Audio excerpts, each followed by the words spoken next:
반갑습니다. 여기는 혜정 스님이시고요. 여기는 선혜 스님입니다. 예, 보조랑 스님들의 사찰 내전들 시작하겠습니다. 자, 계율 특집의 마무리가 시작되었죠. 네. 한국편 평가를 하다가 네. 한국불교 희망이 있다. 희망 있습니다. 그렇게 말씀드렸어요. 네. 비밀병기도 있다. 네. 그렇게 말씀드렸는데요. 문제는 비밀병기를 모르고 있다. 네. 비밀병기가 있으면 뭐예요? 몰라서 못 쓰면 이거 의미가 없잖아요. 네. 그래서 저희가요, 모른다에서 안다로 그쪽 세계로 여러분들을 안내해 드리려고 합니다. 그죠, 스님? 예. 네. 비밀병기도 무기잖아요. 예. 무기죠. 무기를 손에 들었을 때 가장 빛나는 사람들이 누군가요? 군인이죠. 군인이죠. 예, 군인입니다. 스님들도 군인이 있죠. 네. 예, 그래서 소개해 드립니다. 바로 인진내란 때 활용하셨던 영규대사와 800 의순군이 있으셨어요. 네, 그분들이 이 무기를 들고 조선의 백성들, 그분들을 위해 가지고 전장에 딱 나가시게 되는데요. 이분들 모르시는 분들도 혹시 있을까요? 많죠. 예, 많죠. 네. 이분들이 어떤 분이냐 하면 조선의 임난이 터지자마자 상황이 어땠습니까, 스님? 일본군이요. 네. 이 부산을 들어오게 되는데요. 이 들어오자마자 거침없이 한양까지 밀고 옵니다. 그렇죠. 한 번도 막지를 못했어요. 좀 마음 예. 아프게 참 그런 패전을 계속 겪게 되죠. 제가 손절해도 참 그 불안에 떨었을 것 같아요. 당시 이 조선의 임금이었던 손절을 하더라도. 그래서 굉장히 초조하게 앉아 있지 않았겠어요? 딱 그렇게 초조하게 앉아 있었는데 갑자기 대신 하나가 막 달려오더니 예? 전하 드디어 우리 조선이 이겼다는 승정보가 들어왔습니다. 전하 딱 이렇게 오는 겁니다. 누가 이 공을 세웠느냐? 제가 백리박부터 동네방네 떠들고 오느냐고 제가 목이 타옵니다. 전하. 물 한 잔 줘라. 이렇게 하면서 바로 어디냐? 청주성 전투에서 네. 그렇게 구박하고 못살게 굴고 탄압하고 있는 거 다 뺏고 스님으로서 못살게 굴던 그런 스님들이 자발적으로 조선 백성과 전하를 위해 가지고 의순군을 딱 조직해 가지고 이 얼마나 활약을 열심히 했던지 그 덕에 청주성 전투에서 이겼다고 합니다. 아이고 부끄럽구나. 내가 얼굴을 못 들겠다. 저는 양심이 있으시군요, 전하. 자, 이렇게 된 거죠. 예. 바로 연전연패하던 조선의 첫 번째 승전보를 알려서 희망의 불꽃을 탁 피워 올린 분들이 바로 영규대사와 800 의순군이죠. 의순군입니다. 네. 자, 혼자 싸우신 건 아니고요. 예. 당연히 같이 싸우셨던 분들이 있는데 네. 이분들은 유명해요. 바로 조혼 의병장과 700 의병들이었죠. 700의총으로 우리가 그렇죠. 많이 알려져 700 있죠. 많이 알고 예. 있죠. 자, 이분들이 다음 전투를 할 장소로 이제 정한 곳이 바로 금산이었습니다. 네. 마침 일본군 주력 부대가 있었어요. 이 조선의 마지막 남아 있는 전라도의 곡창지대를 약탈하기 위해 가지고 1만이 넘는 병사가 이렇게 딱 대기하고 있었는데요. 아쉽게도 영교대사의 의승군과 조원의 의병을 합쳐봤자 1,500밖에 안 됐다고 해요. 1,500대 만 정도 되는 겁니까? 만 이상이니까 더 높았겠죠. 격돌합니다. 네. 격돌하는데 일본군도 만만치 않았어요. 네. 왜냐하면 전국 시대의 그 무수한 전투를 헤치고 나온 아주 노련한 정예병이었거든요. 결과가 슬프게 끝나고 말죠. 네. 전멸을 당하죠. 전멸을 예. 당합니다. 네. 그런데 저희가 이제까지 그렇게 강조했던 네. 스님으로서 이 개를 파하고 생명을 버리면서까지도 끝까지 버리지 못했던 것들이 있죠. 네. 그 중에 하나는 바로 어떻게든 중생을 지키겠다는 자비심이 있었을 거고요. 네. 또 하나가 있었죠. 마지막까지도요. 이걸 벗지 못했던 승복입니다. 승복입니다. 네. 전쟁에서 승복을 벗지 못하는 이유가 네. 어떤 게 있었을까요? 지금은 국가가 위기 상황이고 이 백성들을 지키기 위한 자비심으로 이 칼을 들어가지고 전쟁터에 나왔지만 승리로서 군인의 역할을 하고 있지만 이 군인은 전쟁이- 아니다. 그렇죠. 전쟁이 끝나면 본래의 자기 역할, 승리의 본분으로 돌아가겠다. 그런 것을 잊지 않고 싶었던 거죠. 그렇죠. 그래서 단순히 저희가 얘기했던 이 승복이라고 하는 이런 옷에는 스님들이 내가 스님이다라고 하는 정신만 들어있던 게 아니었죠. 네. 저희가 지금까지 한국이 가지고 있던 비밀병기가 있다라고 말씀했는데 바로 그 비밀병기가 이 승복 안에 담겨져 있기 때문이죠. 예, 잠들어 있습니다. 잠들어 있습니다. 예. 그래서 사실 한국 스님들은요 아주 어마어마한 위력을 지닌 그런 비밀병기를 이 승복안에 탁 넣고 다니면서도 이게 비밀병기인 줄 모르고 있었죠. 예. 네, 알면 섰겠죠. 그렇죠. 알면서 지금도 모르고 있습니다. 지금도 모르고 예. 있습니다. 자, 그러면 이 비밀을 딱 봉인 해제해야지만 네. 이 승복에 담겨져 있는 그 어마어마한 위력이 탁 튀어나올 건데요. 그 비밀을 풀어주는 이야기를 시작해봐야 되지 않겠어요? 비밀을 풀기 위해서는요. 네. 가장 중요한 인물이 있습니다. 아, 그렇죠. 예. 이야기에는 원래요 주인공이 있기 마련이에요. 자, 그 주인공이 누구냐면 고구려의 승낭 성낭 스님입니다. 스님입니다. 승낭 스님이죠. 자, 이분이 장수왕이 활동할 때에 네. 고구려 요동성에서 탄생하셔가지고요. 그 고구려에서 스님이 된 뒤에 네. 중국으로 건너가셨죠. 네. 그래서 그런지 이 승낭 스님은요, 그 승낭 스님의 그 인생 중에서 가장 중요하다고 할 수 있는 그 인연이 한국분이 아니고 중국 사람이에요. 그죠? 예, 누군가요? 양나라의 황제인 양무제입니다. 양무제가요. 네. 자기가 보살 황제라 음. 이렇게 칭할 정도로 불교에는요. 자기가 정말로 전륜성왕이 되고 싶었던 거예요. 예. 그렇게 불교에 깊이 몸담고 싶어 했던 양무제 그리고 승당 스님 이 네. 둘이 만날 수밖에 없었던 이유가 있었죠. 예. 그 이유가 무엇이냐면 당시 중국인들이 대승 공사상이 무엇인지 당체 이해를 못하고 있었기 때문이에요. 네. 그 왜 이해를 못했죠? 우리가 지금은요. 대승불교 그러면 중국도 대승불교, 한국도 대승불교. 일본도 그다음에 일본은 대승불교. 어쨌든 대승불교. 예, 예. 이렇게 대승불 대만도 대승불교. 이렇게 대승불교하면 동아시아에 다 알고 있습니다. 근데 그 당시만 해도요. 이 중국에는 대승불교라고 이해할 수가 없었습니다. 왜냐하면 대승불교를 이해하지 못하고 있었다 이 얘기죠. 그렇죠. 대승불교를 이해하려면요. 대승불교의 핵심인 공사상을 이해해야 되는데 그 당시에는요. 유교나 도교가 주된 사상이었기 때문에 도교나 유교의 사상으로 도저히 대승불교의 핵심인 공사상을 이해할 수가 없었던 겁니다. 그렇죠. 그 윤회라는 개념도 너무너무나 충격적인 개념이었어요. 난생 처음 들어보던 이야기였거든요.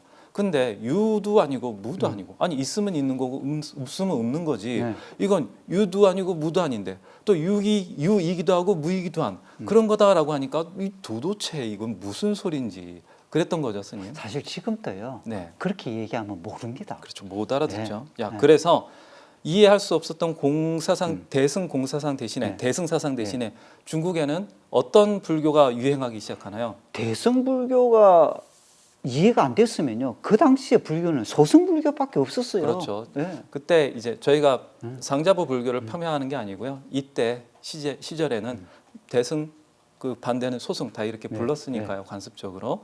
자, 그래서 이 당최 이제 이 공사상이 무엇인가 하고 고민을 하고 있었는데 물 건너 바다 건너. 아니요, 그렇게 안 버렸어요. 아, 그래요? 예, 요동했어요. 아, 네. 이 양나라, 이 남경, 네. 이 황제 있는 데까지 네. 저 이게 아니고요. 그럼 조금 어떡해요? 멀었어요. 아, 조금만. 예, 아, 예. 스님 말 조금은 알았는데 믿을 수가 없어요. 스님 조금만 간다고 이제 따라다니면 뭐 그냥 예. 아니, 뭐 조금이면 1000km 정도 조금이죠 뭐. 그런가? 자, 그래서 조금만 예, 고구려에서 온 승낭이라고 하는 스님이 있는데 네. 이 스님이 그렇게 공사상을 잘 가르쳐 준다. 소문이 나기 시작합니다. 네. 가서 듣기만 하면 그냥 네. 공사상이 이해가 쏙쏙 되는데 예, 예. 일타 강사다. 예. 가서 한번 들어봐라. 예. 이렇게 소문이 나기 시작하죠. 네. 그러니까 자연스럽게 승낭 스님의 명성이 점점 퍼져 나가다 못해 황제에게도 들어가게 됩니다. 황제들이 막 코를 어마어마하게 하거든요. 네. 이 황제들이 코를 했다면요. 요새는요. 맨발 붙고 튀쳐나가야 되는 거예요. 그렇죠. 그죠? 아, 요새가 아니라 늘 그랬죠. 아, 그렇습니까? 네. 왜냐하면 황제의 마음을 움직이면 자기가 생각하는 그런 형태의 불교를 펼칠 수 있는 기회가 생기잖아요. 그렇죠. 근데 승낭 스님은 정말 수행자였나 봐요. 네. 예. 당시 기록에 의하면요. 양무제가 불렀는데도 요지부동이었다. 이렇게 기록이 되어 있어요. 네. 혹시 네. 이 딴 생각이 있었던 건 아닐까요? 어떤 생각이에요? 안 가면 네. 다 더 이 어마어마하게 더 이래 내한테 콜 하지 않을까? 스님은 그렇게 하신다 이거죠. 네, 네. 저는 그래 안 할래. 난 바로 갈래. 바로 갈래요? 바로 가야지. 스님은 자 어쨌든 황제가 불러도 안 갔어요. 자, 사실은 그게요. 권력을 멀리하고요. 어떤 자기에게 올 수 있는 이익을 관심을 두지 않는 그런 운둔 수행자의 모습이기도 했는데요. 그래서 이 양무제가 꾀를 내죠. 나름대로 현명했었나 봐요. 어떤 꾀를 내게 됩니까? 양무제가요. 좋다. 음, 나 내를 만나기 싫으면 승랑 스님의 가르침을 배우기 위해서 찾아가는 사람은 막지 않을 것이다 했어요. 그 양무제가 가장 똑똑한 승려 10명을 보내가지고 승랑 스님에게 배우러 보냅니다. 잘 배워옵니까? 못 배우죠, 당연히. 아니, 대승불교를 이해를 못하고 있는데 다 소승불교밖에는 알지 못하는데 이해가 어렵고 재미도 없고 이런데 계속 가르침을 들으려 그러면요, 이거는 얼마나 지옥입니까? 스님 재미없는 공부해라 그러면 재미나요? 아니요. 그럼 뭐 합니까? 하품하고 딴짓하고 그렇지. 그리고 뭐 해요? 핸드폰 쏙 봐요. 빠지고. 핸드폰 봐요. 네. 그때로요 그랬는 것 같아요. 10명을 보냈는데 9명이요 관심이 없었던 거예요. 재미도 없고. 그래서 딴짓하는 거예요. 그래서 놀러 다니고. 딱지치기 하고요. 구슬치기 하고요. 아, 예. 네. 그때 구슬치기, 딱지치기 1500년 전인데. 아, 그런가? 네. 네, 알겠습니다. 근데 자, 다행히 그래서요. 한 명만 네. 성전이라는 스님은요 공사상을 배우고 이해하기 시작했던 겁니다. 예. 그래서 이 승전 스님이 양무제에게 가서 공사상을 알려줬겠군요. 예. 이게 승랑 스님의 공사상입니다. 네. 이렇게 알려주니까 네. 양무제가 이해를 잘 했어요. 그래서 그때까지 자기가 믿고 있던 소승불교를 이렇게 내려놓고 네. 버린 건 아닙니다. 네. 한쪽에 이렇게 내려놓고 나 이제부터 대승불교 믿을 거야 하고 네. 딱 전향을 하게 되죠. 네. 예. 중국 황제가 대승불교로 전향을 하게 되니까 중국 불교 전체가 그쪽으로 방향을 확 꺾게 되는 맞습니다. 그런 일이 벌어지게 되죠. 그 시점이 어마어마하게 중요한 포인트입니다. 그렇죠. 예. 이걸 그 중간이 공사상을 의미하니까요. 공사상의 가장 권위자라고 할 수 있는 김성철 교수님이요. 네. 이때 일어난 사건을 한번 평하신 적이 있었어요. 아, 예. 네. 한국 불교의 새벽을 연 사람 그러면요. 원해요, 원해요. 다 이렇게 얘기하거든요. 이 성랑 스님을요. 동아시아의 대승불교의 새벽을 연 분 이렇게 평가를 합니다. 김성철 교수님. 그렇죠. 예. 승랑 스님에 의해서 동아시아에 대승불교가 드디어 등장하기 시작했다. 주주로서 이 얘기를 하셨다 이거죠. 이게 맞는 평가 같긴 해요. 네. 왜냐하면 이 승랑 스님에 의해서 이제 공사상을 막 이해하다 보니 자신감이 붙게 되고요. 네. 대승을 이해한 이 중국인들이 자기 중국에 맞는 그런 형태의 대승불교를 막 만들어내기 시작하는데 네. 그게 바로 그 유명한 천태종, 네. 화엄종, 예. 그리고 선종 예. 이런 것들이 막 열리기 시작하거든요. 예. 네. 그리고 이런 특혜라기보다는 이런 혜택을 스님들만 본 게 아니죠, 스님. 네. 양무제의 아들인 소명태자도요. 그때서야 공사상을 이해를 하고요. 이 공사상을 이해했던 걸 바탕으로 금강경을요. 32개 분으로 나누게 됩니다. 야, 지금 불자님들이 네. 금강경을 보면 32개로 나눠져 있는데 네. 이게 그 소명태자가 나눠놓은 거다 이 말씀이시죠? 그렇죠. 근데 좀 뿌리를 타고 올라가 보면 그 위에는 승당 스님이 있으신 거잖아요. 맞습니다. 승당 스님에 의해서 현재 우리가 보고 있는 금강경의 형태가 만들어졌다. 이렇게 봐도 좀 크게 어긋난 건 아닌 것 같은데. 그래서 금강경을 이제 이 낭송을 할 때마다 이 성랑 스님을 좀 생각을 한번 했으면 참 좋겠다 하는 생각을 합니다. 그렇죠. 예. 저희가 금강경 얘기할 때 네. 사실 육조 해능 스님만을 주로 이야기하기 쉬운데요. 네. 사실 어떻게 보면 금강경 하면 해능 스님보다 승당 스님이 더 큰 영향을 미쳤다고 볼 수 있거든요. 그죠? 네. 자, 그래서 정직하게 객관적인 사실만 딱 놓고 보더라도요. 승당 스님은 사실 당대에 적수가 없는 그런 고승이었다 이렇게 보는 게 맞을 것 같아요. 왜냐하면 대승공사상을 처음 열어 보였으니까요. 그죠? 네. 자, 그래서 이때 당시 기록을 좀 살펴보자면은요. 승당 스님은 대승공사상은 물론이고 화엄경들도 잘 가르치신 그런 대가이시기도 하셨는데요. 네. 그 밖에 또 다른 여러 가지 특징도 갖고 계셨죠. 네. 그 중에 첫 번째로 손에 꼽을 만한 특징이 뭔가요, 스님? 그렇게 얘기하면 딱 정해지겠죠. 아니 이 프로그램 만들 때 우리가 계율 탁집을 했는데 네. 또 똑같은 얘기를 해라고 이렇게 질문하면 아이 바로 계율이죠. 그렇지. 아이 그럼 뭐라 그래요? 자, 계율입니다. 맞습니다. 자, 승랑 스님이 고구려 땅에서 스님이 됐잖아요. 딱 스님이 돼가지고 비구계를 딱 받았는데 이분이 비구계를 딱 받고 나니까 좀 계율에 대해서 궁금증이 생기셨나 봐요. 내가 도대체 받은 계율이 어떤 거고 이걸 어떻게 실천해야 되는지 그 책을 좀 봐야 되겠다. 이래서 계본을 빌리셨답니다. 빌려서 단 하루 만에 다 외우셨대요. 네. 그리고요 기록에 남기기를 뭐라고 남겼느냐? 하루 한 권의 암송은 쉬운 일입니다. 이렇게 남겼다고 해요. 이런 스님이요. 네.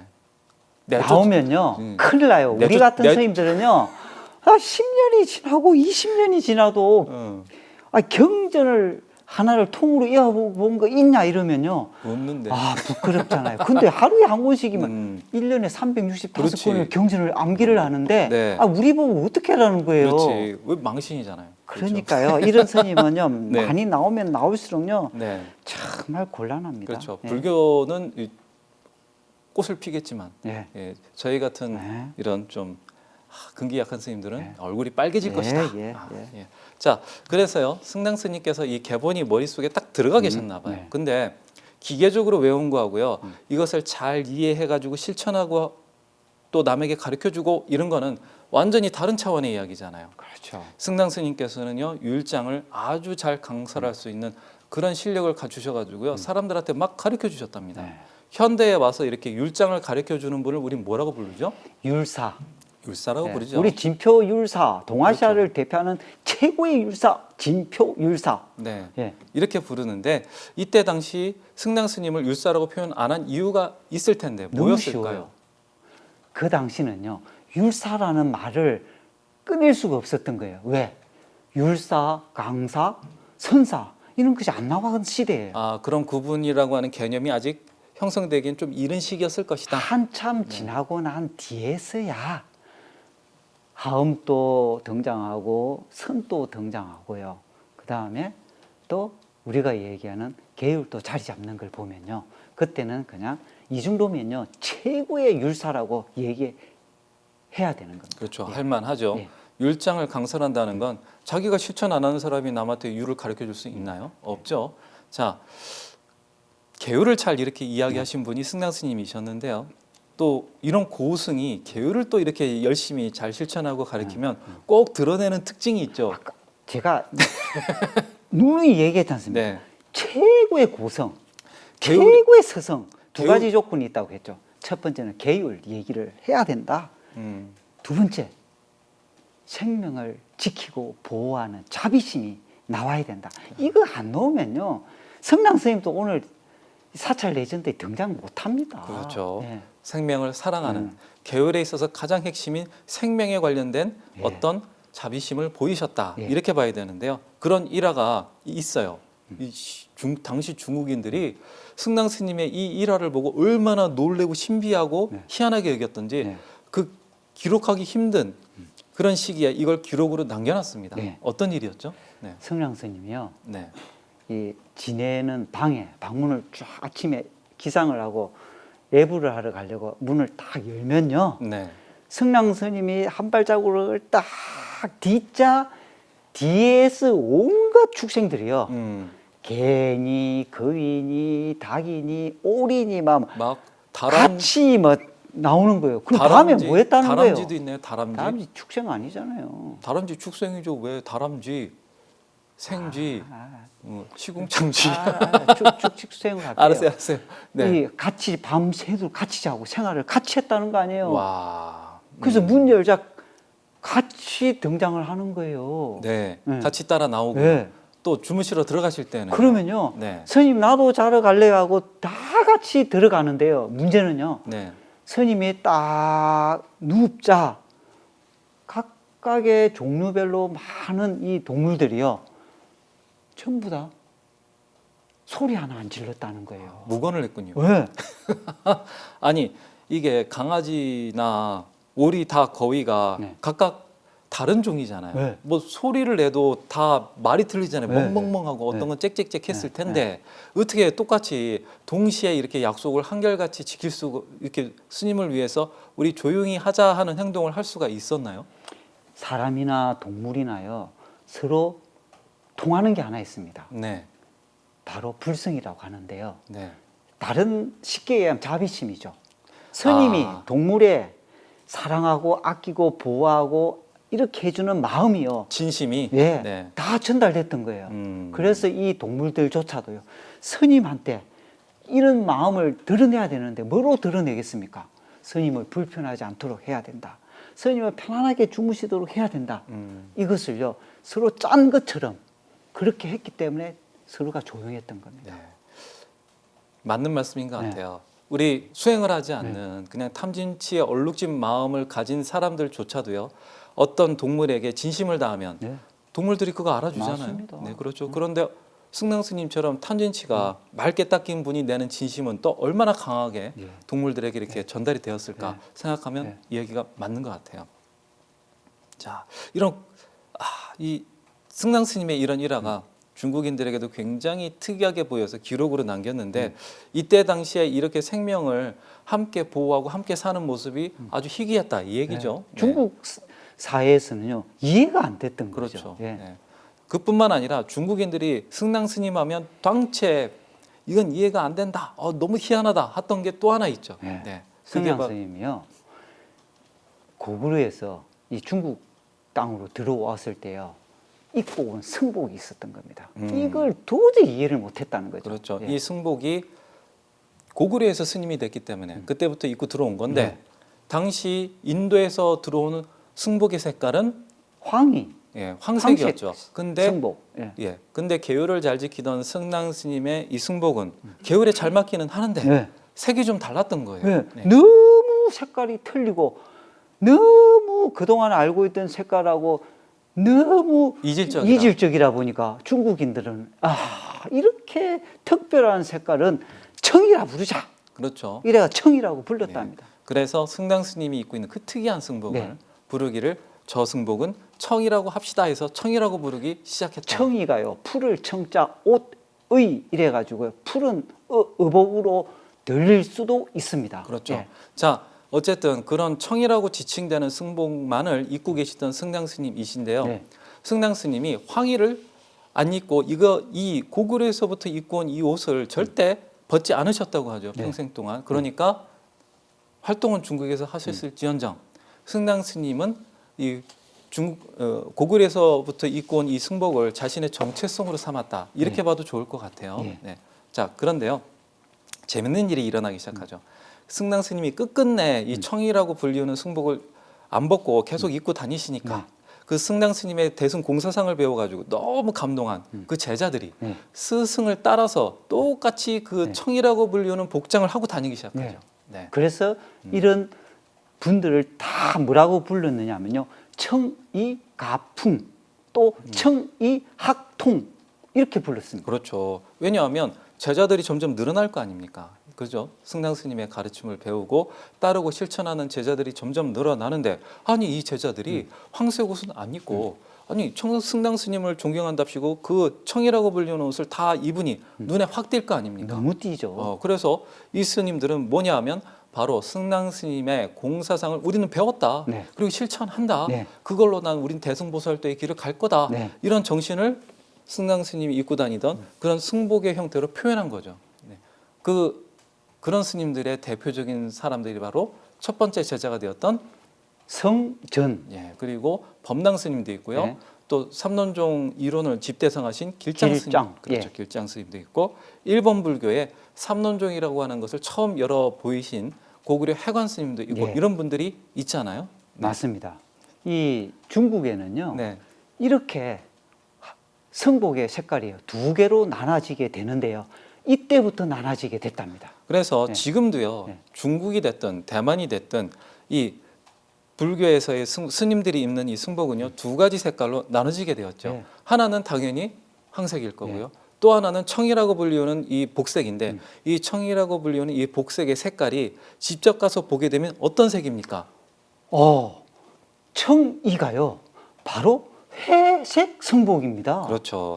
청의라는 이름을 가졌지만 가서 보면 회색 승복인 거예요. 이 색깔이 회색 색깔. 승복이 예. 된 거죠. 자, 아니 근데요, 네. 우리 헬로부타 TV 여러분들이 아니 청이라고 했는데 분명히 청이를 치면 푸른색 옷인데 왜 회색 옷이라고 하느냐?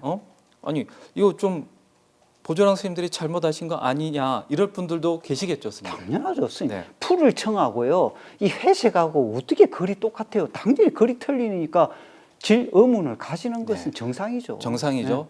그래서 준비한 것이 있습니다. 네. 이제 바로 승당 스님의 제1의 권위자라고 할 수 있는 또 김성철 교수님이 계시는데요.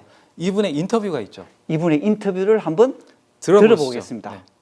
이제 지금부터 한 1500년 전이죠. 스님들 승복은 다 황색이었습니다. 인도 승복과 똑같이 황의를 입었는데 갑자기 청의를 입은 분이 나타나서 겁을 피더니 청의가 아프게 생깁니다. 근데 제가 이제 청의가 뭔지 몰랐어요. 근데 중국에 이제 실제 제가 그 답사 갔다가 이 중국서는 스님 승복이 두 가지가 있는데 황의가 있고 청의가 있습니다. 이렇게 하더라고요. 황의는 수행승이고 청의는 교학승입니다. 이렇게 해요. 근데 청의가 왜 뭐가 청입니까? 그러니까 회색 승복을 청이라고 부릅니다. 이렇게 하더라고요. 귀가 번쩍했습니다. 야, 이게 청이구나. 그래 회색 승복의 기원이 바로 고구려불교에 있구나 이렇게 알게 됐습니다. 아니, 전문가라 하더라도 잘못 생각하고 판단할 수도 있지 않냐 이렇게 하면 또 그것도 일리가 있지 않겠어요? 예. 그렇죠. 그래서 저희들이 또 준비한 게 있습니다. 김성철 교수님의 생각이 틀리지 않았다는 걸. 맞습니다. 예. 이거는요, 한국 자료를 가지고 검토하면 안 믿을 겁니다. 그래서 중국에서 가장 믿을만하다고 하는 중국의 백과사전을 지칭하는 바이두 백과사전에다가 청이를요, 한자로 한글로 치면 안 됩니다. 왜요? 나 쳐봤는데. 아이, 중국 백과사전에 한글로 치니까 당연히 안 나오죠. 네. 한자로 청, 풀 청자, 옷이를 딱 쳐넣으면요, 그렇다고 한글로 풀을 청, 옷이 치는 게 아니고 한문으로 쳐야 됩니다. 네. 그걸 딱 치면요, 바이두에 바로 첫 번째 딱 나옵니다. 그렇죠. 아주 놀라운 설명이요. 딱 등장합니다. 쳐보시면 설명이 세 가지가 딱 나오는데요.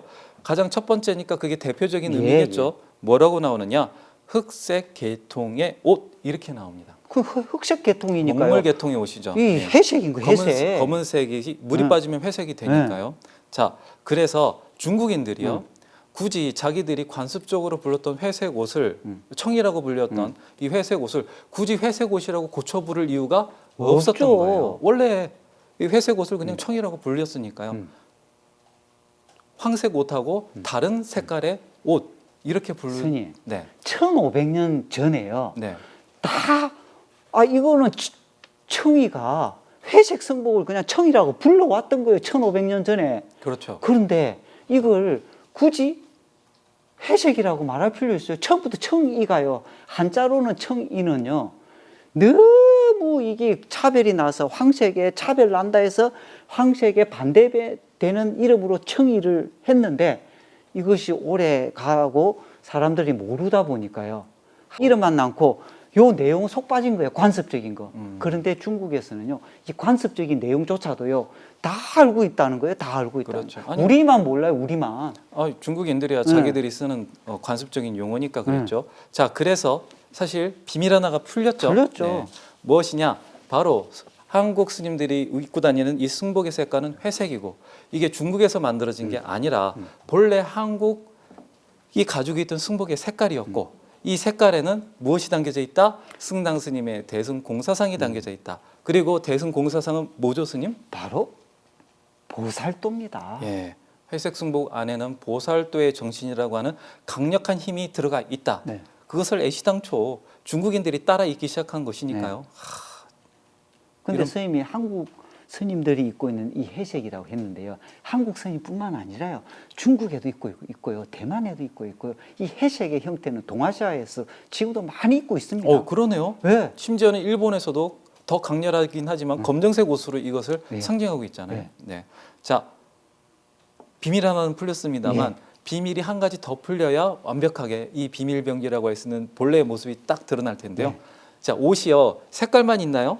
디자인. 그렇죠. 형태도 있죠. 형태의 비밀이 한 가지 있습니다. 바로 조규종 장삼의 근원이 되는 보조 장삼 이야기를 좀 드려야 될 것 같아요. 이 보조 스님의 장삼을 본뜬 게요. 지금 현재 조교정 스님들이 입고 계시는 장삼인데요. 네.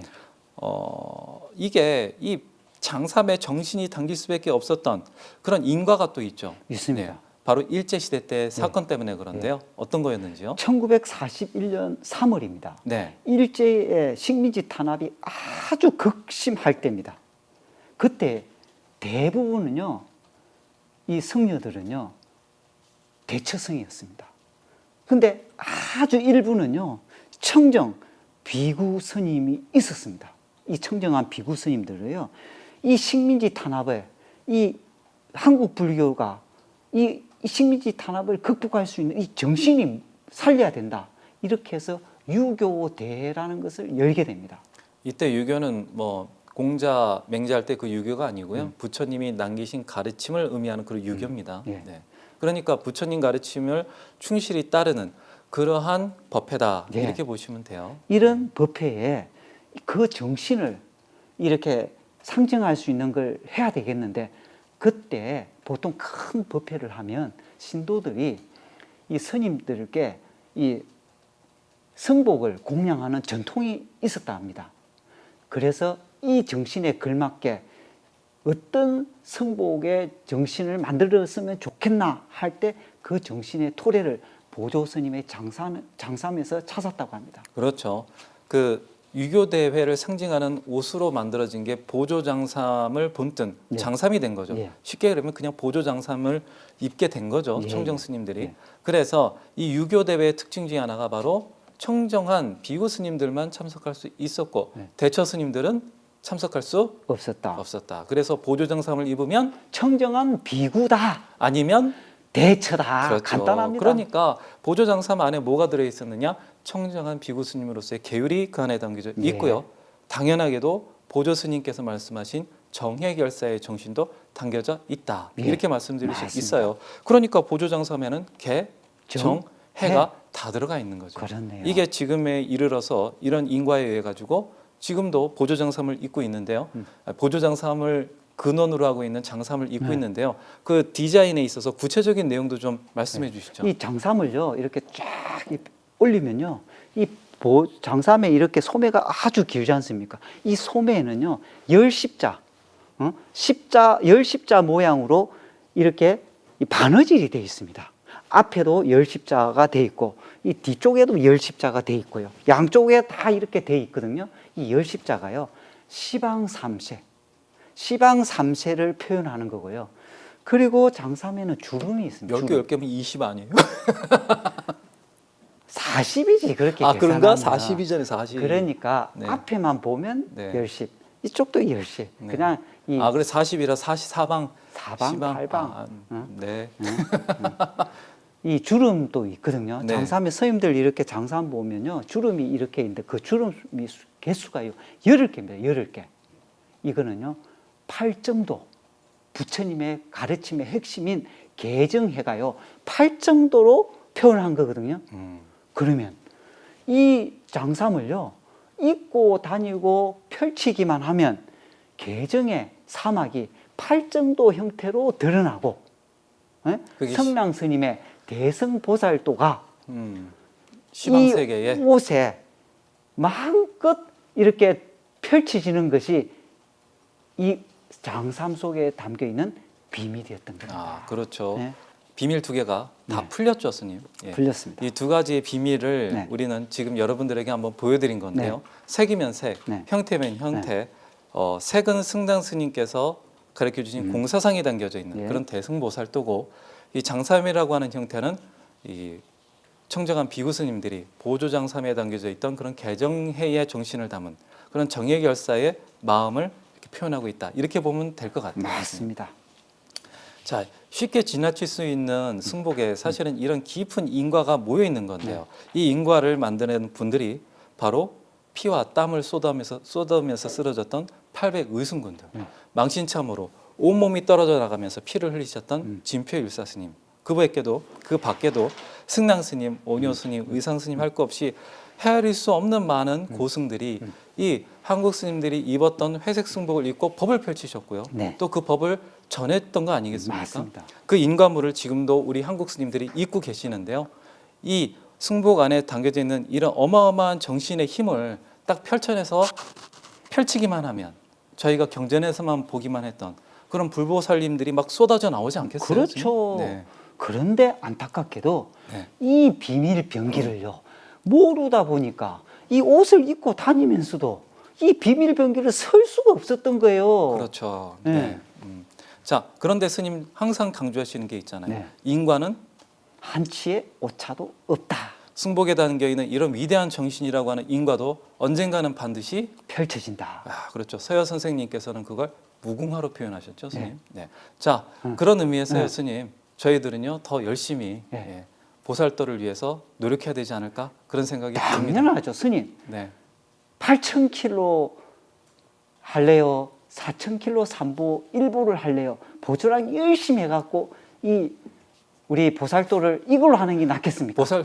보조랑 열심히 할게요, 스님. 그렇죠. 예, 예. 예. 인사만 안 줘도 돼요. 아, 예. 보조랑 열심히 할게요. 자, 개울 특집 재밌게 잘 들으셨나 모르겠습니다. 저희하고 함께 개울을 통해서 정말 살맛나는 세상 함께 만드셨으면 좋겠습니다. 예, 근님하셨습니다. 근님하셨습니다.